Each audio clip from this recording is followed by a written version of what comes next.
Tips meningkatkan motivasi dan konsistensi olahraga. Motivasi itu adalah adanya suatu dorongan yang membuat kita melakukan suatu tindakan sehingga akhirnya tindakan itu punya tujuan. Nah, tujuannya ini yang kalian harus punya. Apa tujuan kalian? Tetapkan tujuan jangka panjang atau target besarnya apa. Lalu bisa diperkecil ke target-target kecil dalam jangka waktu yang lebih dekat. Atau tetapkan dulu target jangka kecilnya apa, lalu diperbesar ke tujuan atau target jangka besarnya.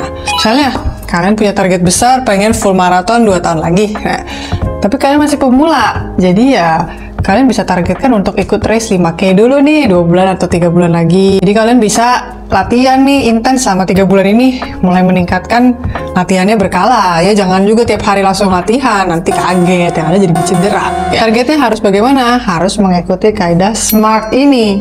Spesifik, bisa diukur, termasuk diukur evaluasinya, attainable atau cukup menantang, ada rewardnya kalau berhasil mencapai target dalam jangka waktu tertentu, ya, dan kelima ada jangka waktu yang spesifik. Misalnya, targetnya bisa Senin, Rabu, dan Jumat, 3 kali seminggu.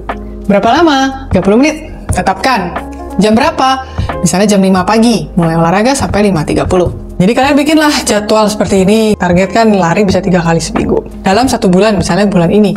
Kalau tercapai, ya bulan depan kalian bisa tingkatkan, misalnya tingkatkan waktunya, atau tingkatkan intensitasnya, atau tingkatkan frekuensinya setelah mencapai goal ini.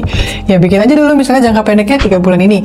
Jadi 3 bulan ini kalau tercapai terus nih, Senin, Rabu, Jumat 3 kali, nah kalian bisa mendapatkan hadiah tertentu, misalnya hadiah jersey baru, atau sepatu baru. Tapi pastikan bahwa target itu jelas. Jangan cuma mengawang-awang, misalnya saya pengen ikut full maraton, ya kapan? Bagaimana caranya? Bagaimana saya latihannya? Jadi harus ada tujuan yang jelas sehingga kita bisa membuat program yang jelas juga. Motivasi ini bisa dari dalam diri atau dari luar. Nah, ada orang yang bisa lebih banyak motivasi dalam dirinya, ada yang dari luar faktor-faktornya. Ya kombinasikan saja. Kadang-kadang motivasi dalam diri kita tuh gede, tapi ya kadang-kadang yang dari luarnya ini yang lebih besar. Ya saat yang satu lemah, yang satu bisa membantu menguatkan.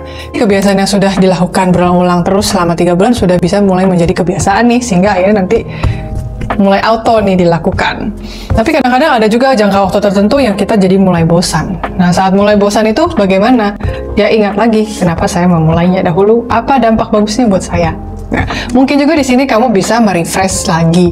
Targetnya apa? Hambatannya apa? Sehingga kalau ada hambatan-hambatan ini ya kamu jadi lebih aware dan ngerti cara ngatasinnya. Misalnya, saya nggak suka nih olahraga rame-rame di gym, rebutan alat, nunggu di jalan lama macet, ya udah olahraga di rumah. Kadang-kadang kalau lagi bosan di rumah ya coba aja gym baru. Bosan sama gym ini ya coba gym yang lain, cari coach gitu ya untuk bisa membantu memotivasi kita lagi.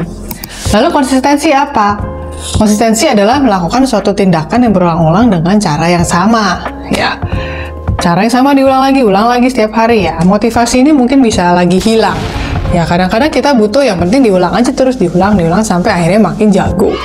Dari tadinya nggak bisa push up sampai akhirnya bisa push up karena dilakukan berulang-ulang. Nggak ada orang yang langsung jago, nggak ada orang yang langsung bisa full maraton misalnya kalau nggak pernah namanya latihan. Tapi intinya motivasi dan konsistensi ini dua-duanya berjalan bersamaan. Jadi kalau buat kamu motivasinya apa nih?